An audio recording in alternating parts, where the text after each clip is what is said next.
Now, say my name. The Rolling Bad Podcast. You're goddamn right.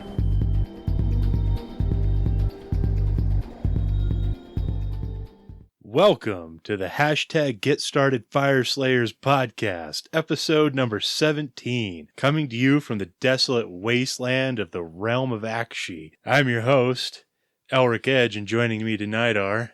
The incredibly annoyed Bill Costello. And James Savia.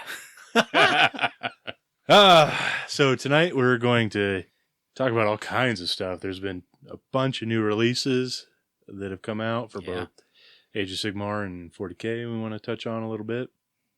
We're going to talk a little bit about our last minute preps for LVO, which is... Last minute? Yeah.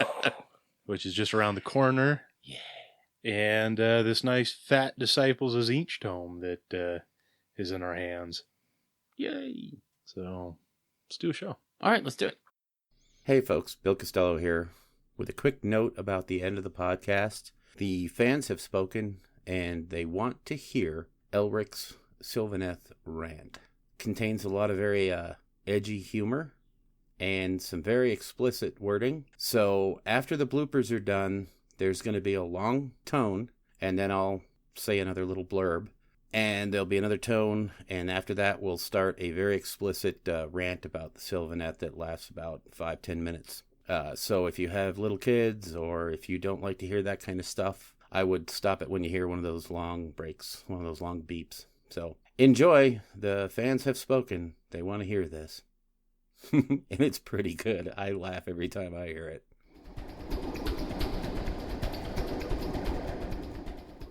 The Realm of the New Dawn, Where we're going to talk about all the new stuff that's come out from Games Workshop over the last couple of weeks. And it's been quite a bit. Yeah.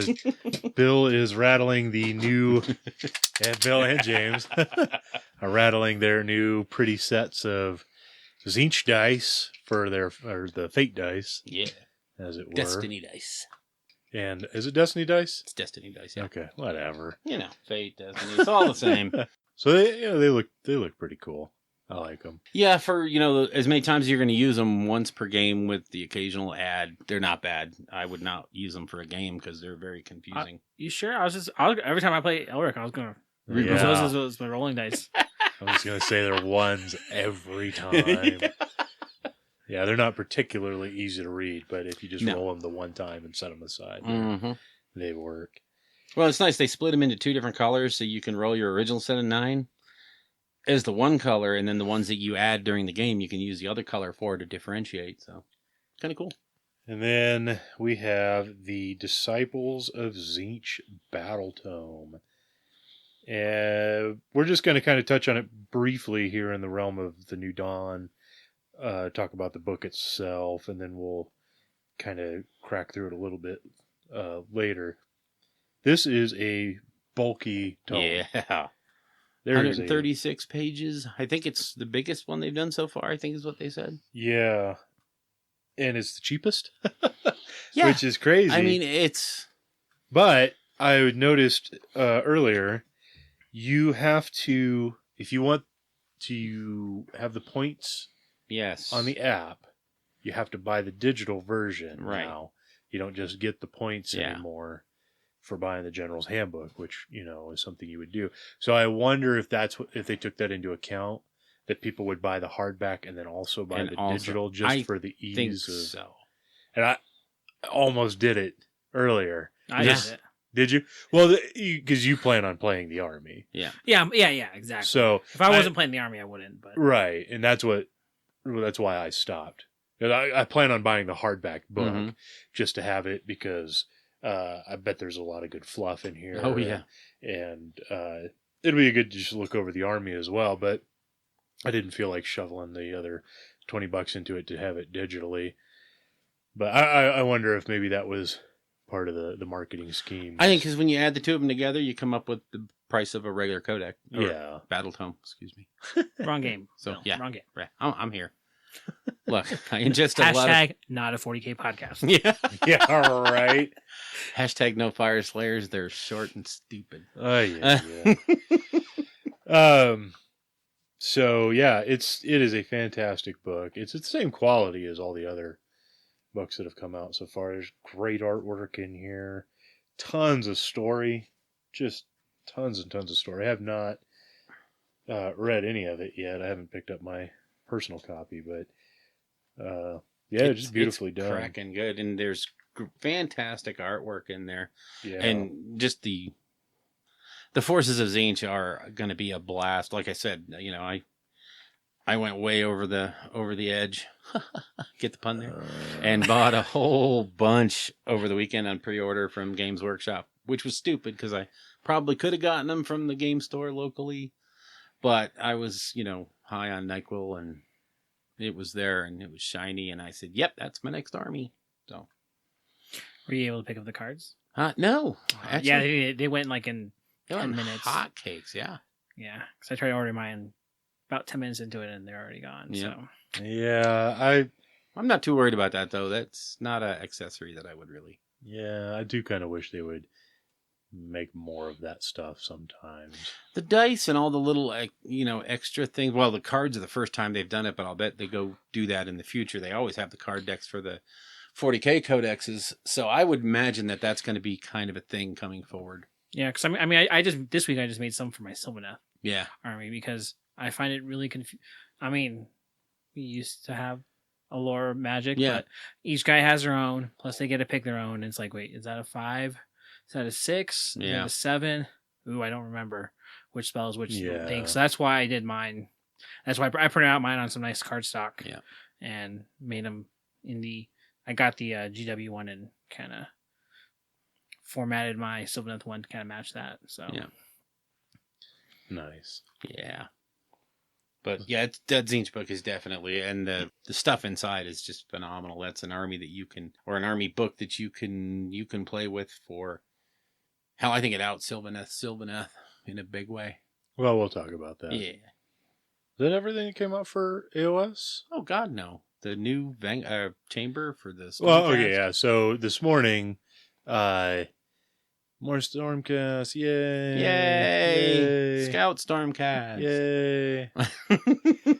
So the Vanguard chamber Yeah. has been announced this morning, and they put up a picture of units of Gryph-hounds. Yes. So, everybody will finally get, hopefully, a box of Yeah. those guys. And then some lightly armored scout type Stormcast that have crossbows and swords. Yeah. Ray one.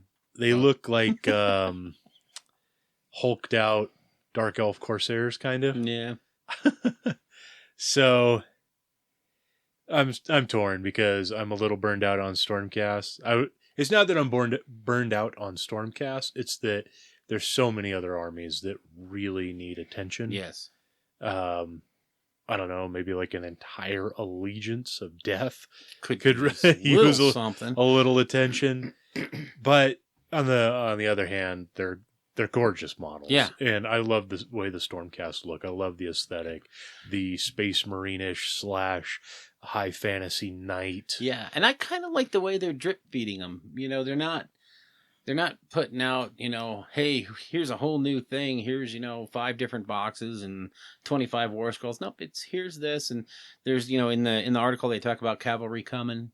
Well, there's a book too. Yeah. That apparently is going to have. It's basically going to be the big update for Stormcast that they've been wanting. That they've been needing, I guess. Where they get their own spells and their artifacts, and they get to come up to Sylvaneth speed. Yeah, because they're really hurting right now. Yeah, because it's not like Ben Curry just took a army he's never played to Heat 1 and got third place with it. I mean, it's like the easy button, Yeah, but like if they had their own spell lore and artifacts and stuff like that, maybe he could have taken first. And I would hate for somebody to be denied that because their army's on the back foot. I tried. Oh, if you guys could see the tongues in cheek. Oh my God. Okay, so anyways, so very, very cool models. But now that we got our obligatory 2017 Stormcast release out of the way, let's bring on the newness, the new hotness for Death or Duarden or elves Free Peoples or Free Peoples. something. Yeah, I was really hoping for a devoted of Sigmar army or something, but we'll get there. We'll get there. They said that to pay attention. I guess tomorrow they got some news on some more releases. So. Yeah, I think so. Okay. Yeah. Well, I kind of think, I don't know, I can see them doing so much. They literally have a whole world to play with, and it's just trying to figure out what they're going to do next is half the fun, you know? Yeah. It could be anything. Sure. With the Eldar getting there. So, yeah, I guess we can jump into the 40K releases. So into that hot flaming mess that's man, so Gathering Storm 1, which was the Fall of Cadia, came out. right. And we talked about that. And they got the Triumvirate of the Imperium, which was a fantastic box that had Celestine and Belisarius Call or whatever. Oh, you got it. Yes, sir. Oh, I couldn't not have Belisarius. He's just too cool. he's really good, too. Yeah, I want that a beast. Inquisitor model so bad. Okay. But anyway, so that book came out, and the accompanying model, big box, which is an interesting way to release 3 big characters in one box. Actually, it's a really good deal. $85 for all 3. Yeah, and that Belisarius... Or $80, I'm sorry. 80. Yeah, $80. And it's 5 models. Yeah. Because St. Celestine comes That's with 3. With her 2 chums. And and Belisarius, and she's huge. Yeah. And incredibly detailed. Belisarius Call is a massive, incredibly intricate model. Oh my god, he's the reason I bought the box. Yeah. And and then you probably want the wings. Yeah, I want to rip the wings off of her for mine. Yeah. Poor Celestine. You're not gonna rise from that one. Yeah, just gonna hold her down and just go twink, twink. Scream. She loves me? She loves me not. She loves me? She loves me not. She's only got 2 wings, so it's gonna be not. Oh. Whoops. And then, that the Inquisitor is a gorgeous little kit, too. So, anyways. Great fluff, dude. The Gathering Storm 2 book, which I don't know if the name has been announced. Fracture of Bael'tan. Fracture of Bael'tan. Yeah. Also came with an accompanying box of 3 characters. Oh, my. And, wow. So it is, let's see if I can remember. I cannot remember the names of all of them, but the big badass dude in the armor is the Sword of Aeneid. Yeah. And Aeneid is the Eldar god of death. And basically what it sounds like is the Eldar are done playing around. Yes. It's time to nut up or shut up, and they're coming for Slaanesh to take out Slaanesh. Yeah. And Aeneid is sending 3 his boys, to clap him up, as it were. Ivrain, Vizark, and of course the aspect. Yeah. So these are fantastic models. Oh, unbelievable. And it's probably going to be another $80 box of the 3, and well worth it, I'm sure, as well as the fact it'll be accompanied by a book that, if it's anything like the Fall of Cadia book, fluff-wise will be jaw-dropping. Yes. And rules-wise will be incredibly cool, too. So... No, this is kind of weird, though. They're treading in such new ground here by, bringing back a god. And, destroying these major outposts that are holding chaos at bay. Then possibly unifying Eldar and Dark Eldar into one faction in a last-ditch attempt to overthrow the Chaos Powers. The way they're going to all these new places. It's... Oh. Wait. Oh, man. So if you still don't think this is the 40K end times, ladies and gentlemen, I don't know what to tell you, but this is almost page for page. Yes. The Warhammer fantasy end times story. And Cadia is Kislev. Yeah. Just happened to get a little bit more of a footnote before they got kicked in the face. They got a whole book. Yeah. And then Nagash went into the underworld and killed essentially Osiris and absorbed his power to become the god of death, and then killed Valea, the dwarven god of healing, and absorbed her power. Actually, it was in the opposite of that. Valea was first, but on his way to becoming the god of the dead. Yeah. So, I mean, it. There's hardly any parallels, though. Yeah. You really have to kind of reach in for those. And, the only thing I can say is, yes, I tell you, the 40K end times are going to take a lot longer than the fantasy end times. But, please, people, do you have to get hit in the head with a baseball bat? Really? Yeah, I just be ready for it, Be ready for them to... And I don't... 8th is coming out this year. 8th edition Warhammer 40K is coming out this year. Probably April, May, June time frame. Right. But I don't think they're going to have the end times for that. I don't think they're just going to blow it up and then say, oh, we're taking, June off and in July there's a new version. I don't think they're going to do that. End times is probably going to last through this year and part of next. Well, they could just roll it straight into the next edition. And so what you could do is have Abaddon get to Terra and destroy the Golden Throne. And that is like how you launch 8th edition. And then 8th edition is that point moving forward. Yeah. So instead of like the whole galaxy getting sucked into a chunk of Sigmarite that can be used to make armor that is significantly worse than effing tree bark, you can you could just kind of roll with the story from there. Too salty? Yeah, well, the whole thing about nothing nice to say just went out the window. Sorry. Strike one. Okay, it's fine. So, but that's what I'm saying. Like you could end 7th on like that huge cliffhanger. Yeah. Kind of like what they did with the End Times for Fantasy, but like I said, not destroy everything. Yeah. And then 8th edition kicks off, and that totally frees up the writers to advance the story and just get as creative as they want to get. Yeah, you could even just have Abaddon, at the end of the fluff, have Abaddon just standing there in the cathedral and in front of the Golden Throne and not have done nothing yet, and then kick off 8th. Yeah, and let it go from there. Like you said, have a real cliffhanger. So he gets cut down by Cypher, and then Cypher does it. So yeah, there you go. Or Rogel Dorn comes up and punches him in the face. Ooh.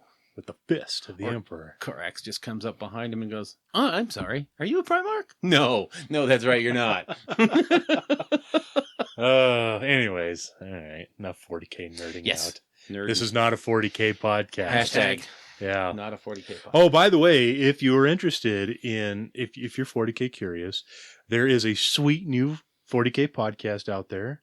Kind of a misleading name. It's called Age of Sigmar, but these guys are really enthusiastic about 40K and just all the cool stuff that they're going to start painting and building to start a 40K game.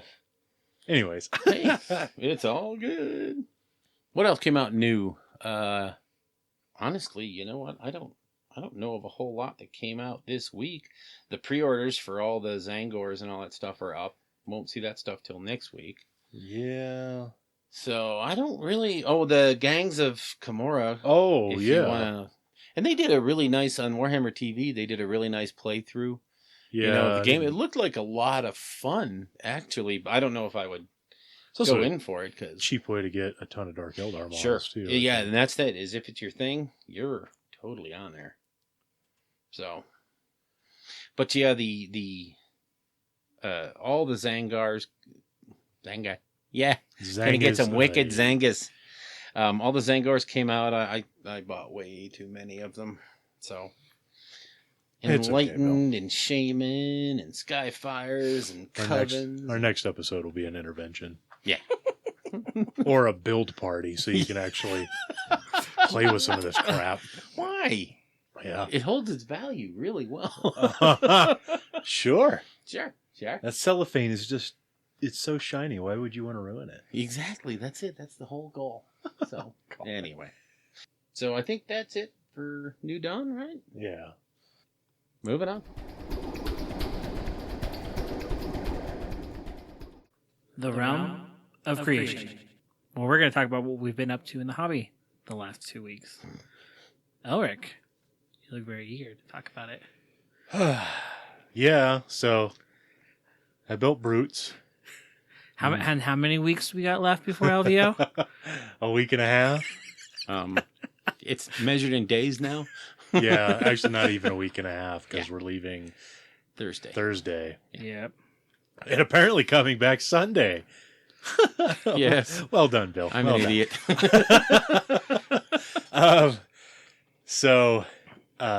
Since we have like a week left, I decided that is a good time to build 20 more brutes and hand them all to James for him to paint them. So, Who really has nothing better to do because it's not like he didn't pick up an extra project this weekend. yeah. So, Yeah. Who's We'll let literally him- painting as we're recording Yes. right now. we'll let him cover that. Yep. Bill? Well, let me see. In this past fortnight, the Mourngull's done. Vampire Lord and Zamber Dragon, Zombie Dragon is done. The 4 Morghast are done. The Terrorgeist is mostly done. The 2 Zombie Lords, or Ghoul Kings, are pretty much done. So all I have is really the Vampire Lord on Nightmare, and then 20 skeletons and 20 zombies, 20 skeletons, 10 crypt ghouls, and 3 crypt horrors to go. So I can do it. Yeah, not. It's looking pretty good. 3 color minimum, man. How about your wife? Has she gotten She's cranking out Skaven like there's no tomorrow. She did like 40 clan rats this weekend. Or plague monks and clan rats. She just whooped them out like no tomorrow. And that was literally like a 2-3 hour setting that she did them all. That's the case. She paints super quick. They're not crazy? bad. She'll show them to you when she gets in. She want to paint Iron Jaws? Thing is, they won't be. She has her own style, put it that way. It's Oh, fair enough. very different. So, Fair enough. Maestro? James, have you been up to anything in the hobby lately? Yeah, so last week I was a little worried because I still had, you changed your list, and I still had 20 Iron Jaws to paint. So I figured last week you hadn't gotten me yet, so I was gonna be like, I'll work on my display board. I'll work on some, so I worked on my display board, got that halfway built. Yeah. Made some tokens to match my army. Those came out cool. Sculpted some of those. Nice. Made some magic cards for my Sylvaneth Spelllord. And then made some business cards for us too. Yeah. And then Friday night, a friend of the show, Ryan, mentioned that he had some work obligations and he wasn't going to be able to paint his Stormcast At all. He was going to finish up his work travel the day before he has to go to the LVO. Yeah, it's like the second or something. The Wednesday. Yeah. He comes back Wednesday and leaves Thursday, I think. And Yeah. left Thursday. I was going to leave Thursday. Yeah. So That was so no boring. painting whatsoever. Yep. So luckily, he's a pretty good friend of ours, and Is he though? he was a screaming deal on that terrain. So Yeah, that's true. We love you, Ryan. yeah, we like Ryan, and I didn't want him to have a bad experience like he did at the. He came for the Trials of Ogier or something like that. He came for the Rolling Bad Rumble. Rolling Bad Rumble. Okay, so that's what I'm thinking of. Where he kind of just brought what he had painted, and I'm sure he had a good time. But Oh yeah. he's a little bit of a competitive player. He likes to Yeah. win, and he said he would take my make a list out of whatever I had from the Stormcast, but he's been He wants a warrior brother. he wants a warrior war brother, bro, and I had half of it painted. Yeah. Mainly just the adjudicators and the characters, Oh god. and some prosecutors painted. I had 10 liberators base coated, 5 liberators unpainted, and then I still had 10 paladins retributors, kind of base coated stuff like that. And I still had to paint 5 protectors, so it's a pretty good chunk. Yeah? Yeah, and I'm trying to paint it to the standard for the rest of the army, so we'll see how that goes. On top of your 20 brutes. Yeah. Well, it's not. Well, it's 20 brutes, and then I have to base the entire army. Yeah. And then the 6 Gore Grunters. No, that's not gonna happen. Don't even. Oh. Not even a good try. Nah, yeah. I still haven't finished my army. I still haven't got my sideboard yet. I still got a whole bunch of little details I gotta do on my guys still. So Yeah, but Sylvaneth all looks the same. Yeah. So Coat them a little bit, dip them. They're done. Yeah. yeah. So They're like hopefully, the new Skaven. hopefully I'll have 2 armies that have a shot at painting nominations. And yeah, so this, and actually my wife has been really good. She let me, I did, I think about 32 to 34 hours Wow. of painting from Friday to Sunday. Wow. I was putting 14. I came home after work on Friday, put in 8 hours that night, and then I did 14 hours Saturday and 14 hours Sunday. God. I kind of went. I think I went to sleep about 3 or 4 o'clock in the morning. Woke up about 8, 9, and started again. So Wow. yeah, I did. I was able. It was nice. I was able to catch the first part of Heat 1. I was able to see some of the people, the night owls from the States that were up. I think friend of the show, Tyler Emerson, he was up there. watching it with me. Nice. And so Yeah, when I got up like 7 or 8 o'clock on Sunday, I saw that tweet from you at like 0300. Anybody else watching the Heat? And I'm like, no, go to bed. I tried to watch the Sylvaneth on Sylvaneth game, and my wife was like, yeah, you're taking me out to something besides this. So yeah, so that's I'm painting right now. Probably putting in 5 or 6 hours a night the rest of the week, and then another 32 plus hours In the weekend. on the weekend. So basically what you're saying is in the time it's taken me to do 1, 2, 3, 4, 5, 6, 7, 8, 9 models, you've done about 2 armies worth? Yeah, okay. yeah, you're a hobby embarrassment, Bill. I am. Next to him, I can't even, I was really proud of my Morngul, and that's about it. Everything else is like, what did I tell? I told Ryan, my army looks like a school bus full of death ran into the Crayola factory. I like it. Hey, it works. Yeah, I think it looks. It's tabletop for sure. I'm looking at it from 30 feet away, and I think it looks fine. Wow, Elric. You're really helping with my self-esteem issues. Says the guy who hasn't painted. I was going to say, have you put a brush to anything? I'm keeping James occupied, okay? Oh, you're keeping him off Without the streets. me, What a guy. He would just be, painting a Larial, and we don't need that. No, we don't need another Sylvaneth. I think we've beaten up creation, don't you? Oh, yeah. Let's go to battle.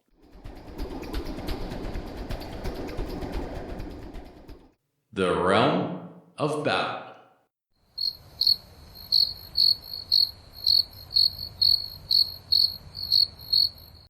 Well, let's move on to lore.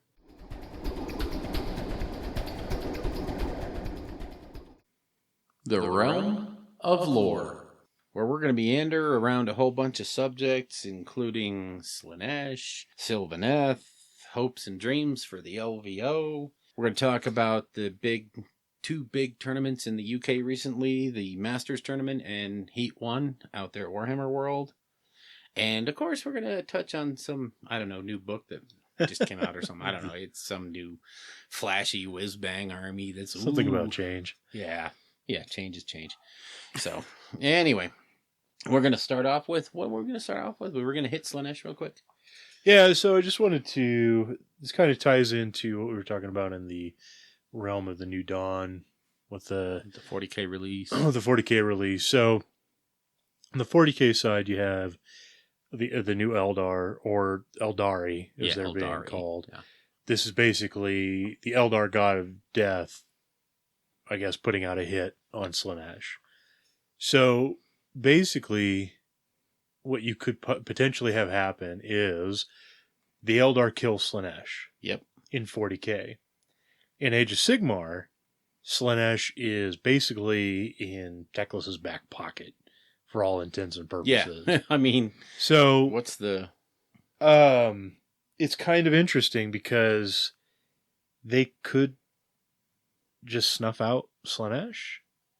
I can kind of see it because as much as I hate to say it, I think that motif and that whole over excess sort of angle that comes with Slaanesh is something that they don't want to do anymore. I don't think they want to embrace that. So it might be time for a new god. Someone like Nagash. Oh, yeah. Nagash is... Horned rat. Well, it won't be Archeon because... Well, it would have to fit both 40k and fantasy.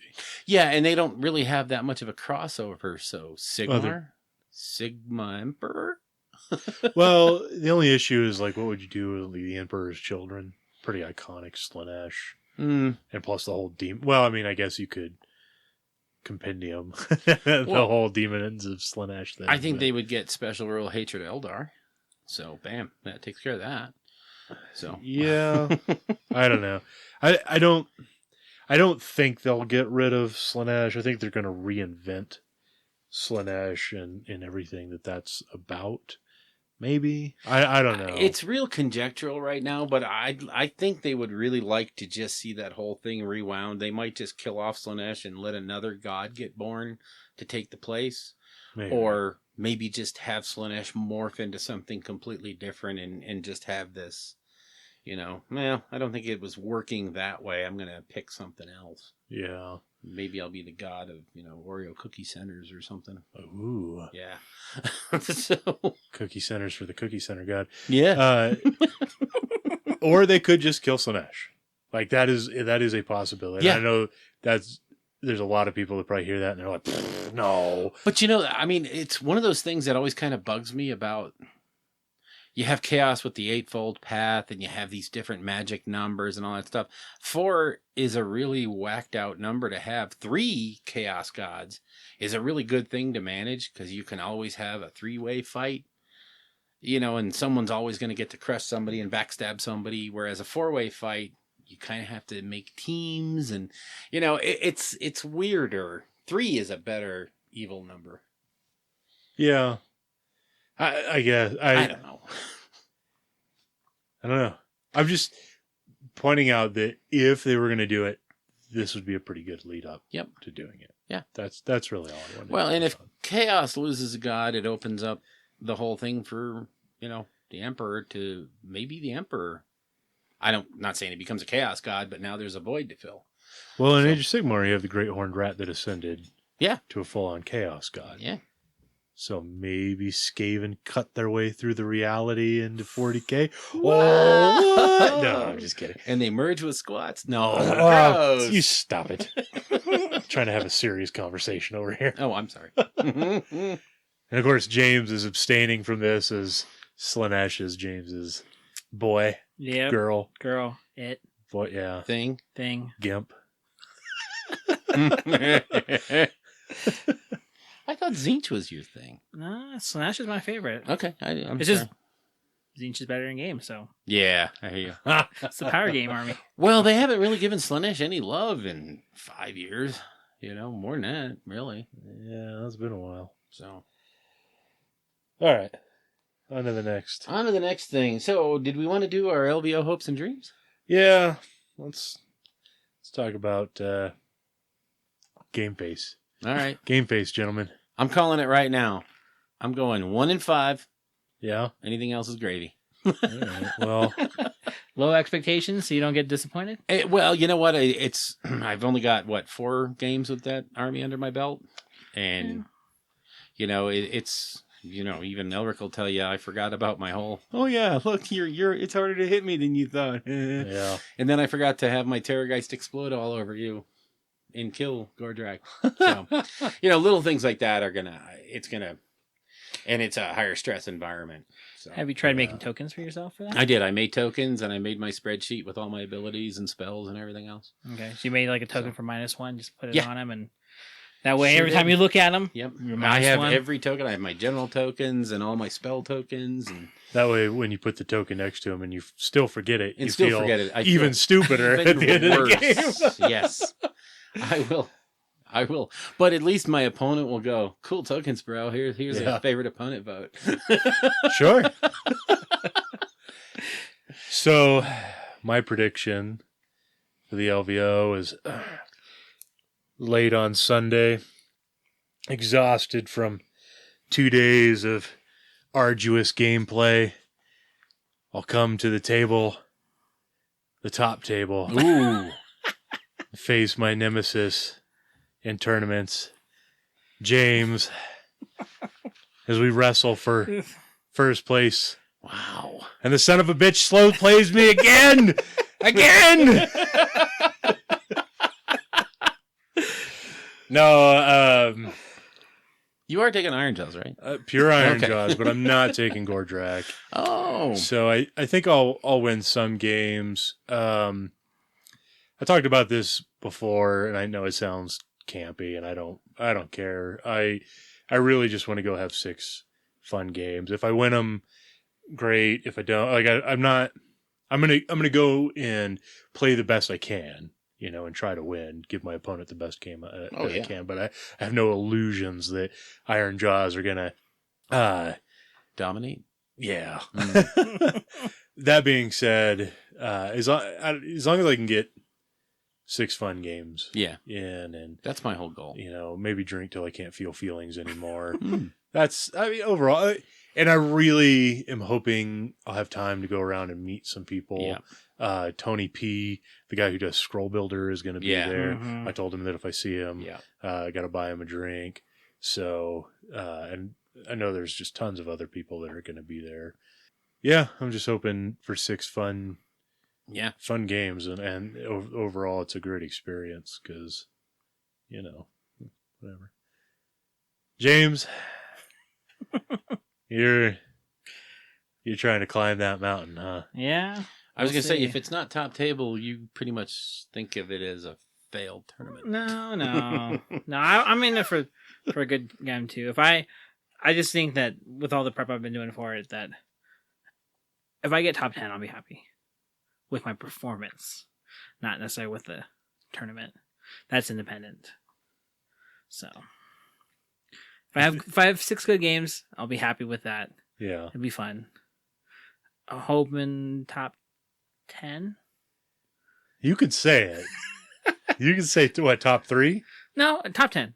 I think top 10's with as big of a tournament as it's going to be. I think 100 people if you can make the top 10.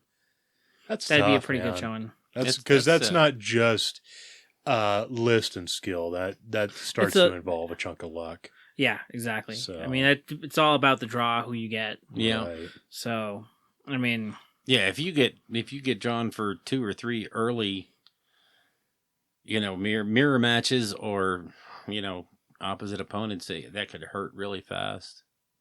But if you get the right draw, I think if I've you get me practiced. 3 times. I think you're I've in practiced against enough what I think will be out there. I mean, Warrior Brotherhood still scares me, but I've played Stormcast for so long, but Yeah. I know how it worked, what to do, what needs to go down. I know everyone was talking about Scryer, but I'm pretty sure I have a plan for that. Sylvaneth on Sylvaneth I watched that Sylvaneth game on Heat 2 or Heat 1. I'm sorry, game 2 or game 3, I think. Game 3. So that was interesting. Learned a couple little things there that I can use against in a mirror match. What are you going to do against the 3 Huskguards in a... That's the one that scares me. Because that army Mhm. will be everywhere because it's an easy army to get. Yeah. No. That's the only. I have a plan for it. We'll see how it works. That's the only one. Drug your opponent. I haven't. That's the only one. I have a plan. I think if I stick to it, it can work. It'll be that'll be a tough match. Mm-hmm. Yeah. I'm looking forward to it because I don't know. I think I could give it a good punch in the face. I don't think I'll beat it, but I think Ironjaw's, because my army is all brutes and they have to duff up the big things and stuff like that. And if I can focus on the Thunder Tusks one at a time, that's what you got to do. Is you got to take that Thunder Tusk down, then take that Thunder Tusk down before they can heal each other, and then kind of let the Stonehorn do his thing until you can focus fire on it. And then the goblins are just pesky and because I can keep them kind of reined in with the forest too, because I don't think those bases can actually technically go through the forest. No. Right, they can't. I think they're too big, so big. they're gonna have to go around those forests. Yeah, that's the biggest thing for so them. I can kind of if the channel at least a Stonehorn where I want it to go. Yeah, if the boards are open, they'll have a field day. Yeah, but if they're terrainy. My plan for mixed destruction is, hey, does this smell like chloroform to you? Going with the Bill Cosby approach. Yeah, exactly. Whoa, too soon. Too soon? So, yeah, and then if I was playing Jules' Deathless, I wouldn't be worried about it, but... No, yeah. That thing's... You're not going to switch him last minute? No, that thing's a beast. Yeah. That army is so dumb. God. So resilient.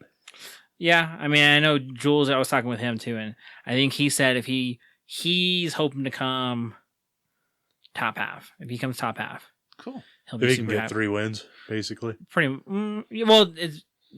it's weird with the major wins and all that other stuff. Yeah. Right. So, if he can come up top half, I think he said he'll be super excited. And I think he's got the list to... Yeah. Sure. I've given him as much... It is a tough list, man. I've given him as much as I can to build him up there, and I think, practice with me every freaking and he practices week. And he plays it well. He knows it inside and out. I mean, because even when we play, it comes down to the last turn. Last 2 turns is he's neck and neck with me, and then that's kind of when it all falls apart. But I mean, that's kind of just what I think. That's still with play. When Durthu is just like, cool story, bro.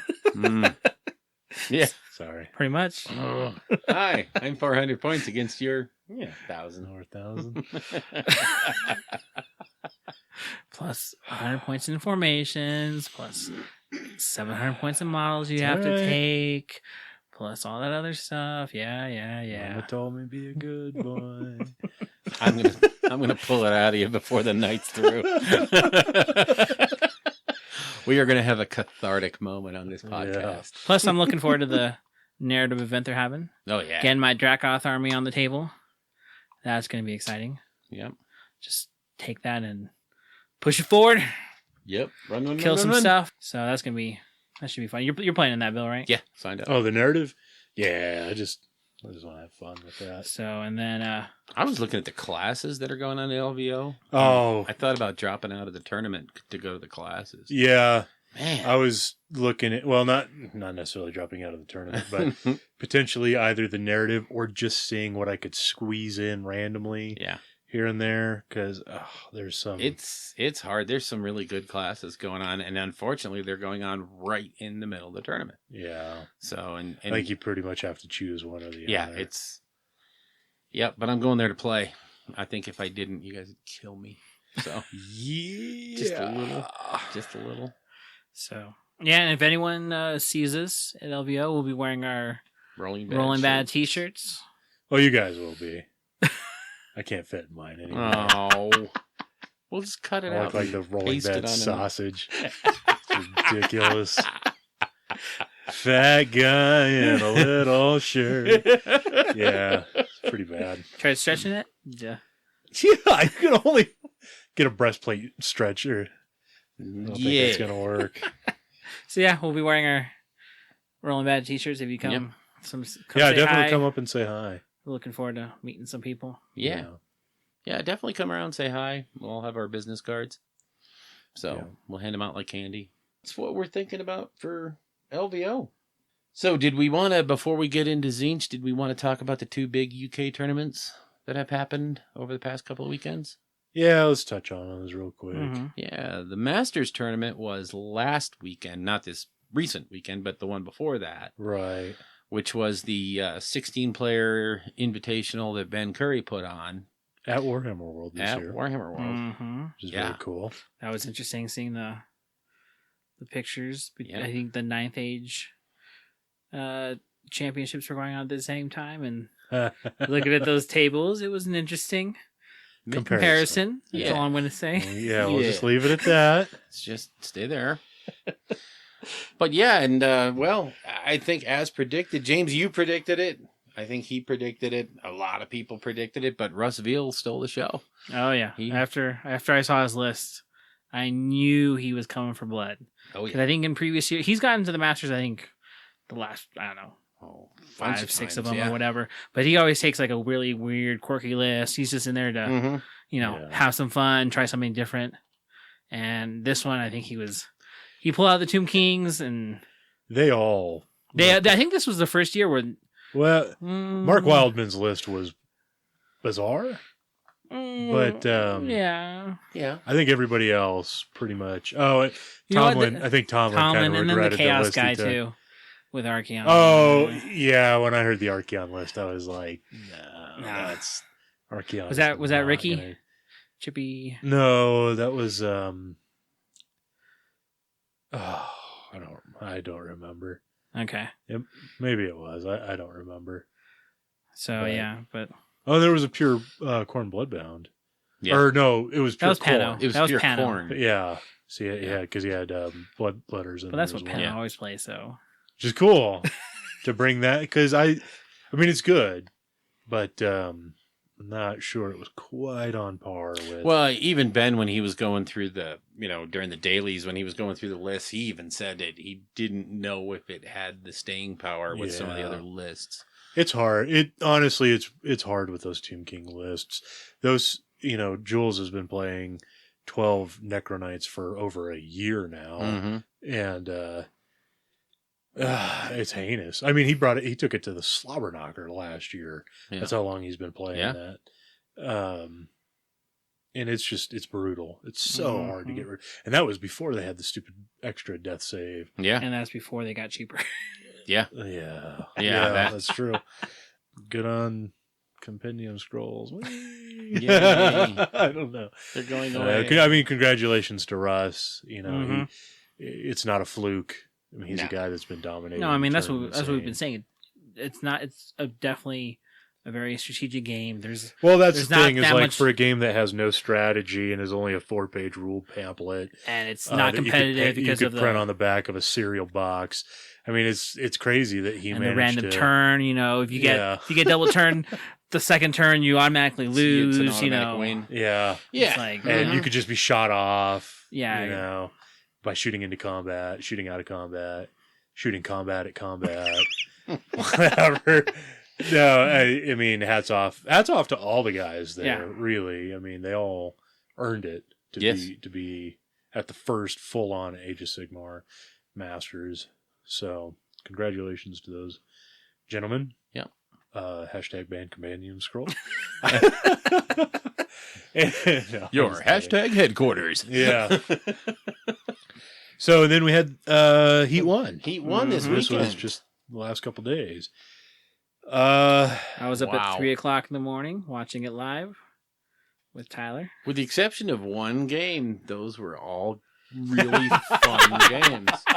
Well, and I'm not going to poke fun at the dude because I'm sure it's already happened. But he literally got tabled turn 1, kind of, and it was just through a mistaken setup. Okay, hell, even Rob went out there and showed him how to fix it and how to do it different to give yourself a little bit better of a chance to survive. But I mean, the games were really engaging. They were fun to watch anyway, I thought. Yeah. I watched like the first 10 minutes of game 3. Was it the Sylvaneth versus Sylvaneth. That yeah. had to be your favorite game. Well, yeah, it was super sweet when Rob decided, let's encourage puns. Oh, yeah. Oh, That man. was great. And I don't know. A bunch of people thought they were so clever. They were real sticklers for detail. Don't start. God. You're still getting over that, huh? Wow. Oh, it's so bad. It's so bad. Puns are not funny. They're not funny. Only to you. Oh my God, they're so bad. Only to you. Everyone else is giggling. Anyways. Anyways. Yeah. So there was like a 10-minute tirade of just stupid comments. Not even jokes. I'm not even going to justify them. Don't make a pun. I wasn't going to make a pun. Okay. I was going to get back into that Sylvaneth on Sylvaneth game. So I think at one point they had like 12 Wildwood bases on the thing. On the table. Which everyone thought was insane, which is still less than what you play on you table. pack and that was between two Sylvaneth players. Oh, God. But you know what was really interesting about They're that like, matchup? why do they keep casting this? It was just like forest everywhere, and they're Yeah. like, and I thought that was really funny. I was like, oh, that's only 12. Like, Well, I figured once the game got going, once they were done with their tree placing shenanigans and everything, I figured this is going to be a quick game. Because now, since the table is so covered in trees, movement is a non-issue. Right, and Anyway, charging they is can a non-issue. Yeah, and I honestly thought because it was basically a more melee-centered Sylvaneth list against a ludicrous shooting. Yeah. Holy cow, 15 Kurnoth hunters with it's just missing a bows. hurricane. That's all. Yeah, that's the only thing. Yeah, like I thought the melee army was going to take it because I could just essentially strike all on top of the other Yeah, well, Sylvaneth army. when I saw him make his first turn, I mean, I know I've been learning a lot about Sylvaneth. When I first started them, that's what I would do. Was do that, teleport 9 inches away, my whole entire army, charge in, alpha strike you. But as soon as I saw him do that, I knew he was going to be on the back foot. Yeah. Honestly, Sylvaneth is not a very alpha striking list. They're more of a defensive list. It's true. I mean, everything about the Sylvaneth list is Defensive. surrounding, and picking you off and peeling off wound after wound after Come wound. into my woods, charge me in here. Let's see you, roll 5 or 6 ones with my forest that I get for free. I'll kill a bunch of those. You're trying. And You're trying then, to trigger me. and then you're gonna be fighting me in my forest. I'm gonna cast some spells. Roll a couple of 5-ups. I'm going to activate my free woods, make you pay for doing anything you want to do. It's coming, folks. There's an explosion. If you say it now, it'll be off your chest. You'll be able to go through the rest of the cast without, without this hanging over your head. How many Sylvaneth players are Heat 1? Like 12 or something? Yeah. Out of a field like 80? I think they said something like 27 order. Yeah. And the majority of them were Sylvaneth players, Yeah. I think, was what it came out to. I think they're only allowed to be like 85 people or 86 people. 86, I think, was the number. Was the number, so that's a pretty good chunk of Sylvaneth players there, Elric. So I'm going to call it now that unless Games Workshop starts cranking out releases, you are going to see pretty much nonstop Sylvaneth. Well, I think you'll see 3 lists at the top. Warrior Brotherhood, Sylvaneth, and then the Mixed Destruction. Yep. Yeah. I mean, that's what it's gonna be. Yeah, I believe that. It's again, the both of which, and I know you'll disagree with this, but being serious, Warrior Brotherhood takes a little bit of skill to play and not mess up how you bring them down. Because if you do it wrong, you will get piecemeal to death. Sure.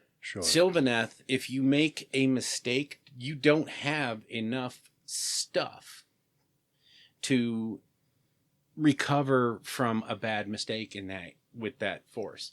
You can get taken off. And the mixed destruction list, I don't see you can recover from almost any stupid mistake with that list. The problem is you have issues in a couple of different scenarios with that list. So they all have their goods and bads. Well, the problem with the Beast Claw Raider list is if you can take down one monster, you can take down all the monsters. Right.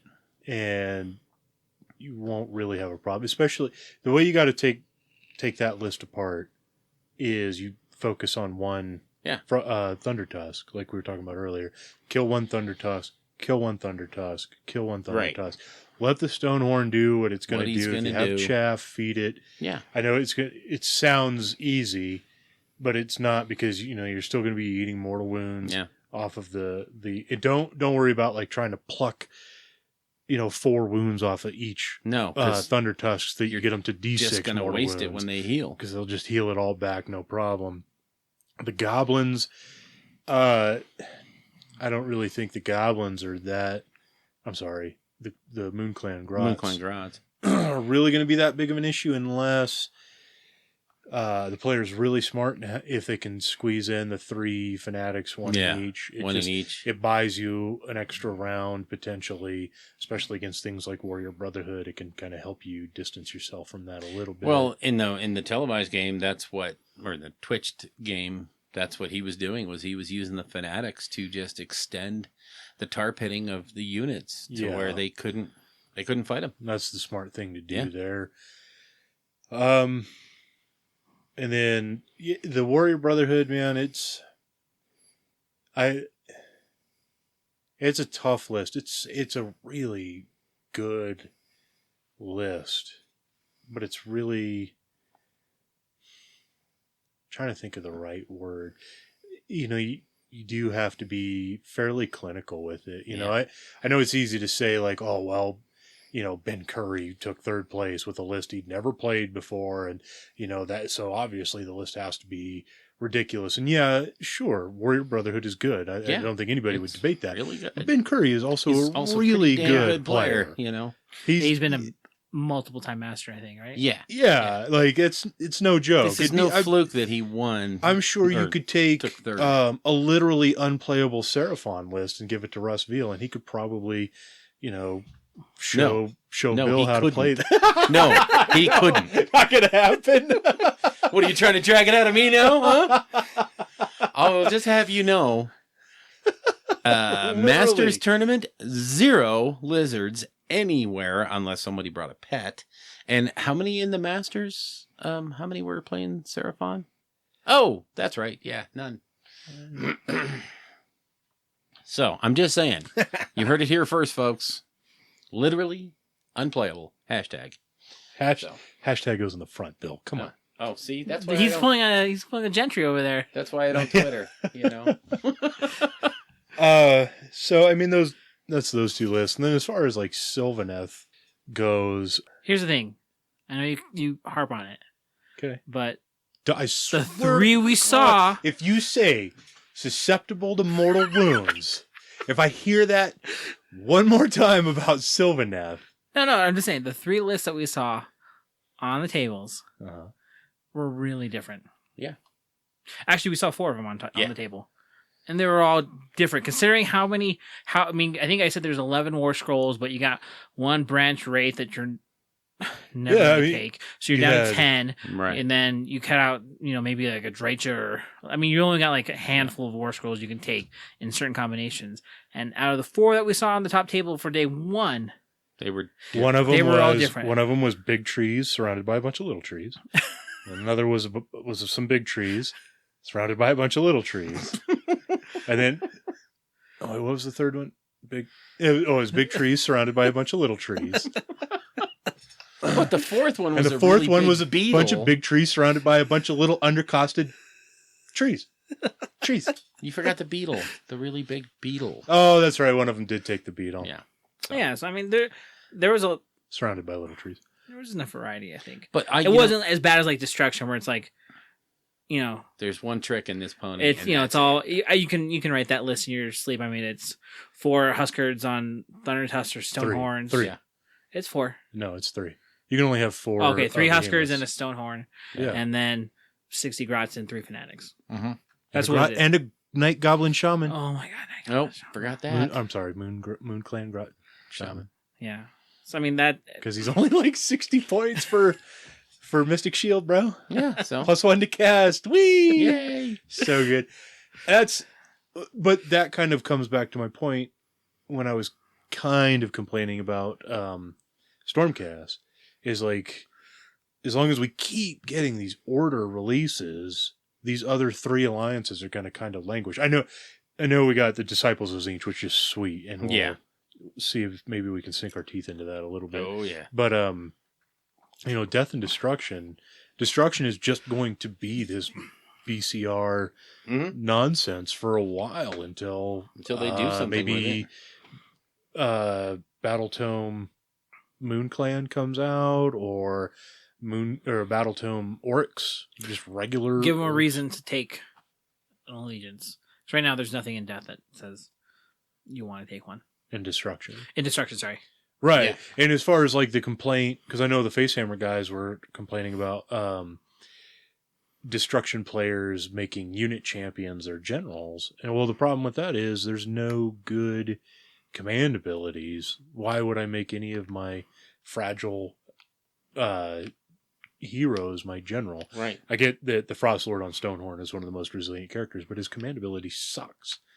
So, and I get no benefit whatsoever making him my general. So I'll just make something else my general and make my 40 or 60 Moon Clan immune to battle shock all the time. Or in my case, with the Iron Jaws, I'm going to take a 20-man brute squad. Homeboy is going to be the general, and I'm just going to have 20 brutes that always have +1 to hit and are immune to battle shock, because the command ability on the war boss sucks. Yeah. Well, so, I don't know if it sucks that bad. How many times did I roll it in our game and it never went off? That's true. But then again, you also weren't surrounded by units. So. Which you're not really going to do in an Iron Jaws army because they're so expensive. True. I don't want to devolve into complaining about Iron Jaws. It's just that's an indictment of Destruction as a whole, is like none of their, other than Bone Splitters, right? Bone Splitters have great synergy. Yeah. But Bone Splitters have been labeled as this army that, like, if you bring a pure Bone Splitters army, you're kind of a dick. Yeah. Right off the bat, because it's going to take you so long to play your turns, and your opponent's not going to have fun, and because they're going to have an equal amount of fun playing against 3 Husk Guards on Thunder Tusks in that Destruction list, or they're going to have that much fun deploying their whole army and then having an entire Warrior Brotherhood deep strike all around them and kill key pieces that they can't even react to. Like, if you want to label armies as bad, I've never been. I don't like it because it sucks, because it feels like now Bone Splitters can't even be a thing. And that's the whole thing, is I don't buy that. I think you can have a lot of good fun with that army. I don't think any part of that army is overpowered, and I think they're the answer to your mixed destruction list. Yeah. I mean, they are a beat face answer with their monster killing abilities. That's the answer to that list. So, plus, they have so many wounds, they can absorb 6 mortal wounds here, 6 mortal wounds there. Yeah, go ahead. All right. Yeah, you hit me for 18 mortal wounds into my guys. I pulled 9 of my 40 dudes off. And okay, that was one of my 3 40-man units. Cool narrative, bro. I'm going to shoot you 6 times a turn. Pew, pew, pew. Like, I'm only rolling 93 dice. Oh, man. Yeah. Wow, I'm way down. But yeah, I just don't think you'll see as many Bone Splitters armies as you should, because they've been labeled as such a. I'm busy with other things. So. Yeah, like buying entire armies in a NyQuil haze. Yeah, that's what I did. I don't know. That's kind of a weird tangent to go on, but just a little. But we said it was going to be a rambling, and we're still trying to suck the Sylvaneth hate out of you. It's coming. No worry. So we're going to move on to the Zangas. To the Zangas. So. The Disciples of Zinch book. We kind of wanted to do. I thought we were doing Beast Claw. Oh yeah, tonight was Beast Claw. We were going to cover that because nobody's really giving it a lot of love. We're just trying to feed the fires. So Beast Claw Raiders recently came out. I don't know if you guys know this, but I think this is going to be a powerhouse army. They got some nice tricks. The Thunder Tusk is pretty tasty. especially if you take a few of them. Nah. They can kind of like heal each other to create like this healing circle. It'll never be a thing. No. No, Well, I don't know. so. The Frost Lord on Stonehorn, he's pretty choppy. You know what? The models are too big. They're clunky. No, Yeah. nobody's going to buy into that. They're just not visually appealing Nah, enough. I don't think so. I think they're just... Well, what if you surrounded them with like a bunch of grots? You know, if they had a Durthu or something, they'd be okay. So- Yeah, all right. Disciples of Sit back, Tzeentch. children. I'm going to read you a story now. Yay. Disciples of Tzeentch. So what we kind of wanted to do, but I don't know if we'll be able to do it as effectively this show. Maybe we can touch on it. Well, next episode will be us crying about how we got free dental work at LVO. But we kind of wanted to do a snap judgment of a competitive feel for the army, for the book, and then, you know, kind of approach it from a narrative fluff story standpoint as well. So I unfortunately have not had a chance to really, especially the formations, because I was not going to buy the digital version. Yeah. Well, I think that's where, from what I've seen from the other battle tomes, that's kind of almost where you need to start. Is The formation. the formation. That's the real power in the army. Yeah. With Bone Splitters, it's the Cunning Ruck. Yeah. Sylvaneth, it's the Nodroot. With The other guys. Beast Claw Raiders, I don't think. Yeah, they don't need They it. don't need one. Yeah. But I mean, with a lot of I guess that's 2 out of 3. War but, Bros. Warrior Brotherhood. Yeah, I mean that's a formation too. So I mean, Yeah. Scryer List is a formation. Yeah. So I think that's where the real powerhouses come from. So that's where I started looking, was the formations and seeing what I could do with those, because I think that's going to define them. I think the Flavor. biggest... I'm going to disagree with you just a little, because I think the biggest thing in this book is the options that are in there. You're not limited. There's so many things you can do in this book. It's so flexible. I think you're right. There's 2 Well, if you're of taking those a- formations. If you're taking a power game and stance, I think it's going Yeah. to start at the formations. It's going to I start mean, if you're there. playing, a friendly game, you got a lot of choice. Yeah, that's the whole thing is when you look at the fact that you can put Mark of Tzeentch on all the old stuff, work it into this, there's some amazing things you can put together. Although I was looking at the formations and everything requires 9 of something, and points start going pretty fast. Yeah, well, that's the biggest thing that hurts. Well, I don't want to say it balances this book out is some of these great formations. That's it. That's what you're bringing, period. So I like how they copied the Sylvaneth in that they have formations that go inside formations, And then take whatever else you want. and then just take whatever else you want. Yes. Any number of additional Tzeentch Arcanite units, any number of additional Tzeentch Demon units. So there's no restrictions. You just get to play whatever you want, and you get a bunch of free rolls. Yeah, like I said, the problem is some of these. Well, are, not free rolls. Right. Yeah. Some more you have to pay for. I mean, some of it's pretty expensive. I was looking at it, especially since Tzeentch's number is 9. Mm-hmm. Everything comes in sets of 9s. It starts Yeah. adding up pretty quick. So I think I was looking at the formations, and I was focusing on it as a demon player, since that's what I have. Yeah. Yeah. I don't think I'm gonna buy. I don't know. Probably won't buy a lot of the new goodies unless they are OP. I'm pretty sure they will be. The Zangors look They pretty are. ferocious. Yeah. So So they're the only thing in this army that gives you something to block your fluffy, oh my god, characters who are going to be just mincemeat. yeah. I mean, so I was looking at quick there, and The Overseers? the Fate Overseers Fate Twisters. Yeah. Yes, that one looked. That's brilliant. That it's gonna be tough, I think, to get that all. I mean, I think I ran through the list. It was 1680 Yeah. for a minimum. No, I think I had 240 points left after I took my battle line. So it was, what is that? That's 1760. Yeah. I think is what it costs as a minimum. I mean, the benefits are really cool. Yes. So I think the benefits were, let's see, you get to add. You add 1 dice to your Destiny dice pool whilst at least 1 model from the battalion is on the battlefield. Which is going to be, because that takes up your pretty That's much your whole army. big. So Yeah. you're going to be getting 1 Destiny dice a turn. Otherwise, you're taking. In addition, you can choose to substitute dice rolls that you have already made with Destiny dice rather than substituting them before rolling, whilst this battalion has 9 or more models. Yeah. So that means you get Lord of Change. You get Kairos Fate Weaver all the time. Well, kind of, yeah.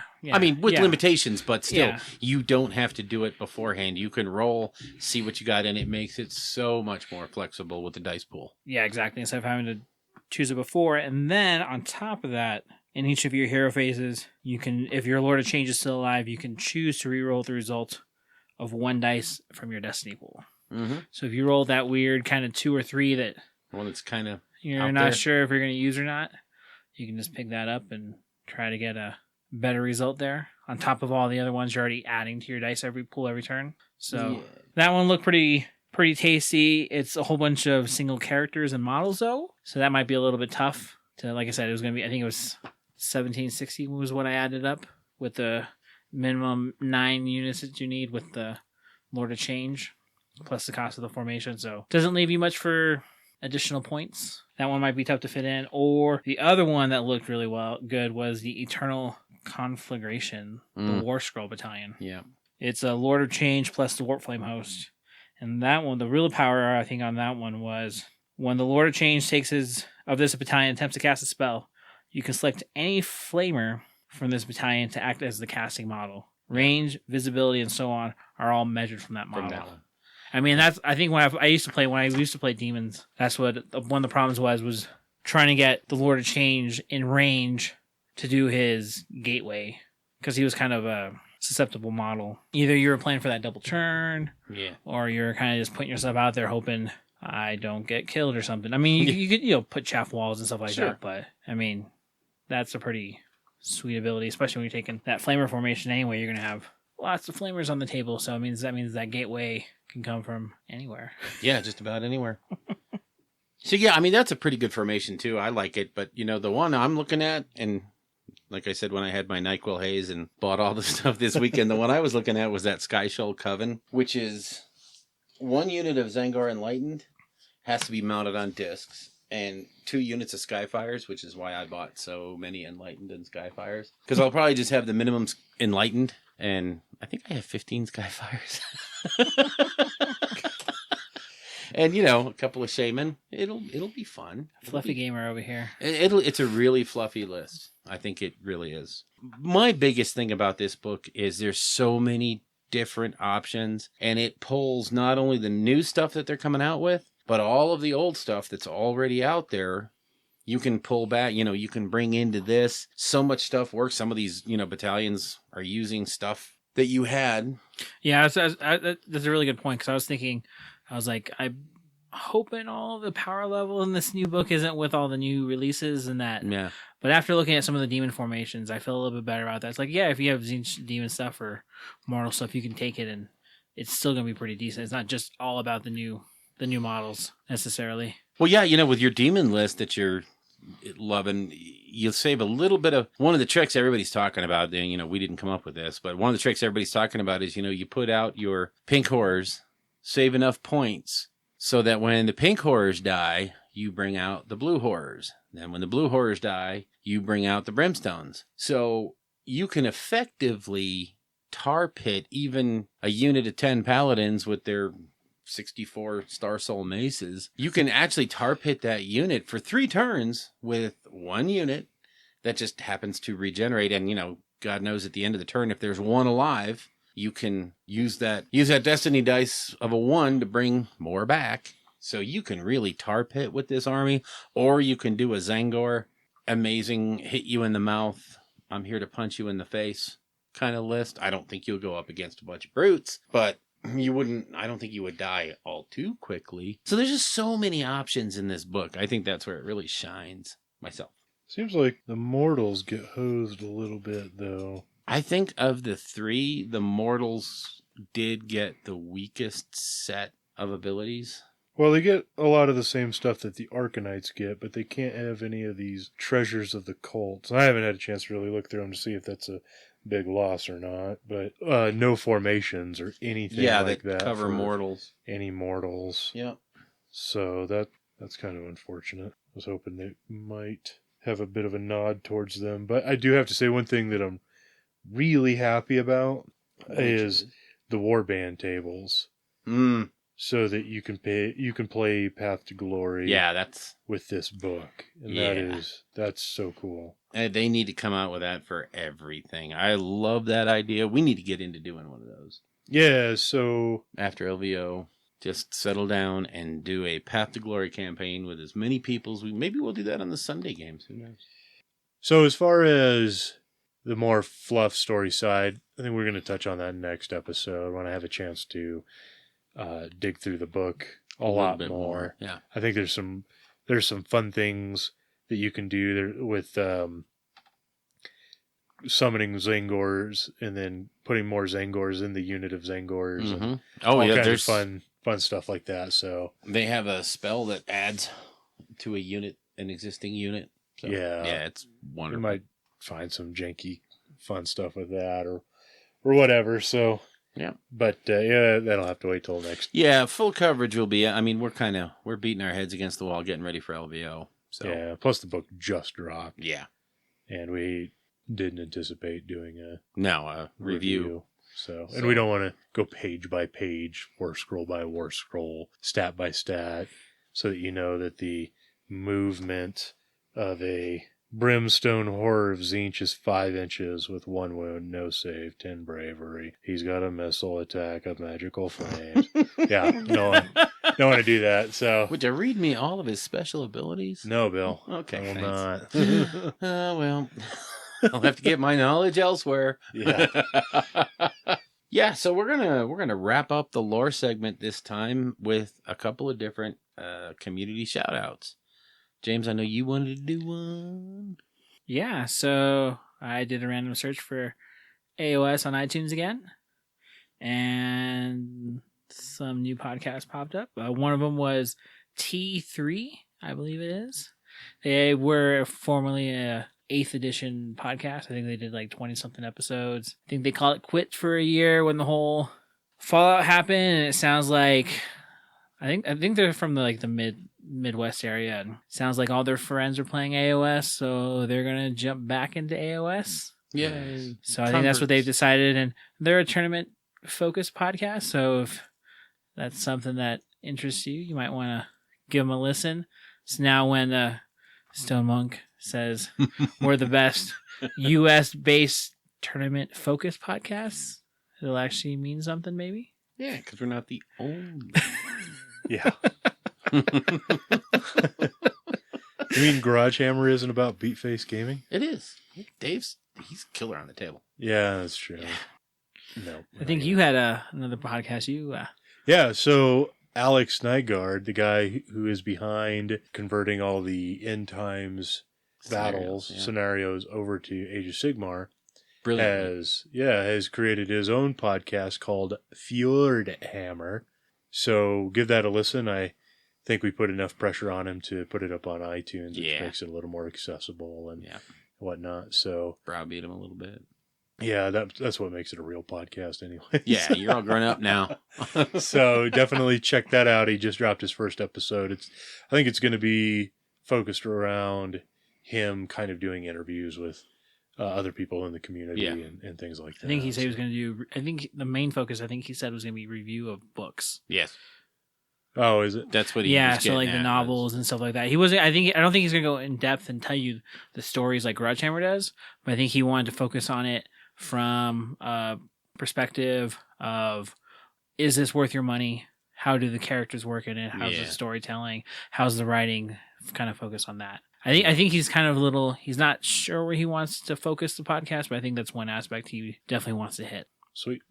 So definitely got the lore chops. So, from the work that he did on that package. And again, if you haven't done it, go over to the TGA forums and look for Alex Nygaard or the End Times Scenarios, and you'll find his package. It's about 70 pages long, and he converted all the End Times stuff to Age of Sigmar. Just brilliant. Nice. A lot of work. So we're going to get back to prepping for LVO, because it's what we do. Yeah. It's either beat face and take names, or we're going to come home on our shields, which, since we have to leave Sunday night because I'm an idiot. Part of me is, I don't want to say ready for it to be over, because I want to, obviously enjoy it. Yeah. But I'm looking forward now that the bulk of my Iron Jaws are going to be done to being able to move on to other projects, not feeling that pressure. Yes. I'm sure James is feeling that as well. Yeah. Or, will be as soon as you finish painting my army there. Yep. But I got a lot of a lot of stuff that I want to do. Yeah. Some of it's around the podcast and community and stuff like that. Yeah. So I think We have an event to prep. Yeah, and I have a plan, whole event so. to prep for in April. Yeah. And I still want to do battle reports on YouTube. Yeah. As soon as I think taxes come in, I can invest in some good lighting and equipment. That's still probably going to happen when I have time to devote to it instead of painting armies. Yeah. So a lot of stuff coming up after the LVO. Sure is. So I think with that, we're going to call it done. The next time you hear from us will be after the LVO. So Fresh after the LVO, the day after. That's 2 weeks from now. okay, yeah, you're right. So we will record the Monday we come back. So we're definitely Sunday then, because I'm not going to drive all day and then record. Yeah. It's a good thing we're leaving Sunday. Drive all through the night. Yeah, that'd be way better. Anyway, Get back on. around 3 or 4 in the morning. Sure. The last game ends like around like 7. Well, and the And then, award ceremony's at 7:30. Yeah. So we'll probably leave Vegas at like 9. 11. It's 9, an 10. 8-hour drive. Mm-hmm. So we'll be back around 6 or 7 in the morning. 6 or 7 in the morning. Yeah. Perfect. I'm not driving on this one, so Yeah, I'm sleeping. I'll do it. I'm used to driving on no sleep all day anyways. So, me too. So, yep. All right, folks, that's going to be a wrap. And we will see you on the flip side of LVO. If you would like to get a hold of us, you can reach us at our email address, which is rollingbadpodcast@gmail.com. You can also visit our website at rollingbad.com. We have a Twitter account for the podcast, which is at rolling_bad. We also have a Facebook page. You can just search for Rolling Bad on Facebook. We each have an individual Twitter account. You can reach me at Elric Edge. You can get me at Bill Castello, Castello. And I'm at Tersoth. You can also see our work, mostly James, at our Instagram page, Rolling Bad, all one word.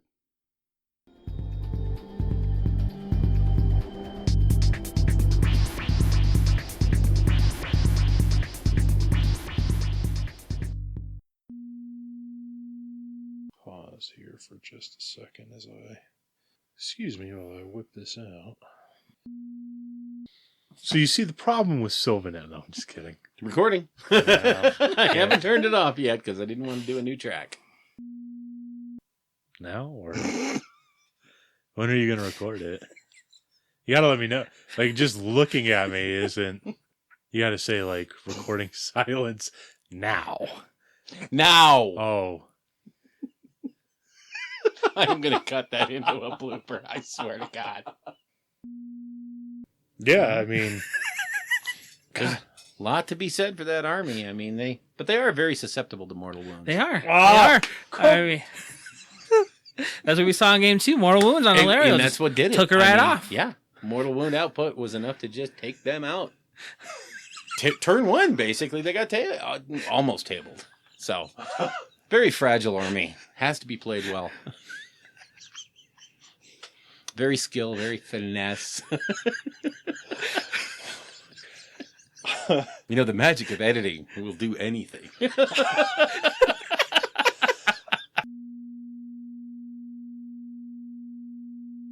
And here it is, folks.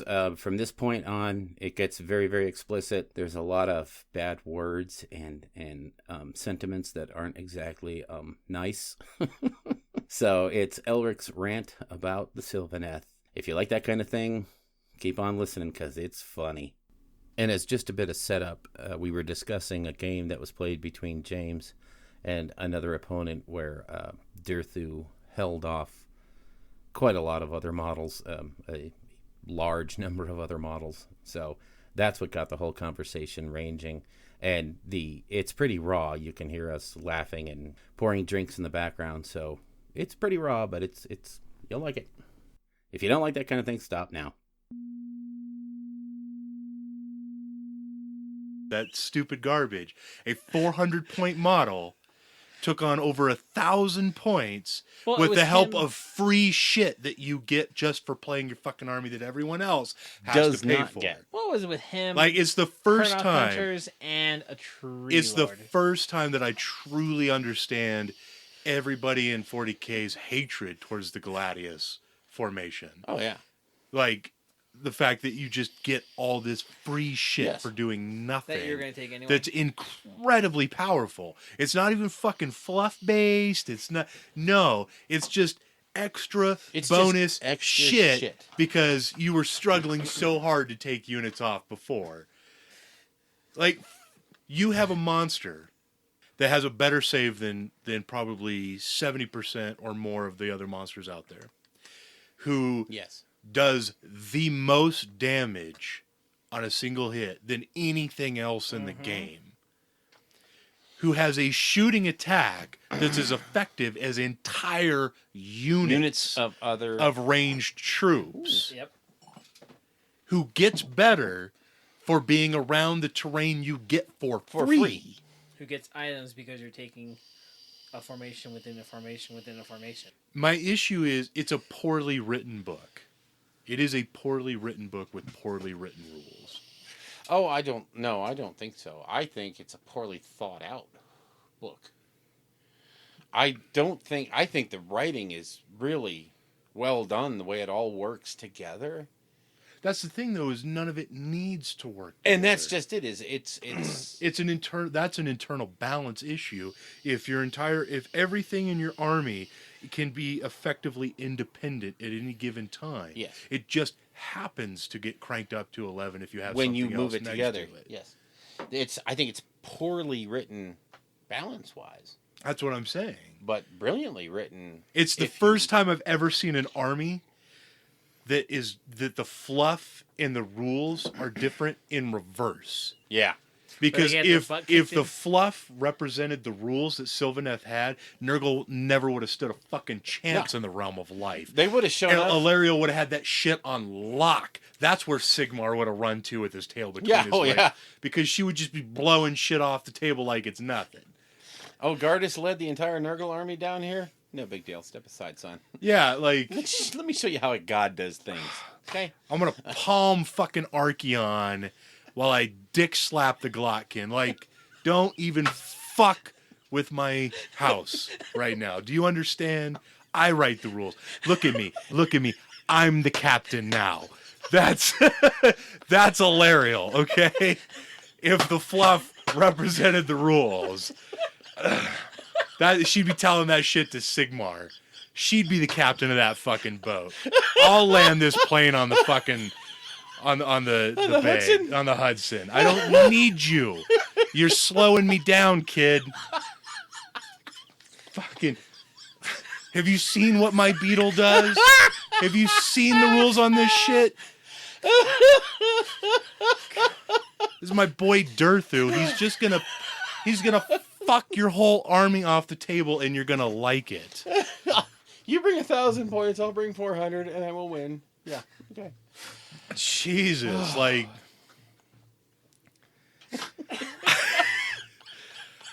Oh my god. Now I feel a little you better. feel better? Now I got some of that out. Ooh, Okay. that's therapy. That's therapy right there. Just Now, my big question is, when you said we weren't recording, did you record all that? every bit of it. Oh man! Please don't put that in. I said I wasn't gonna say bad things about Sylvaneth anymore. Like, I could put that before you said that. oh, Let me just stop right now, because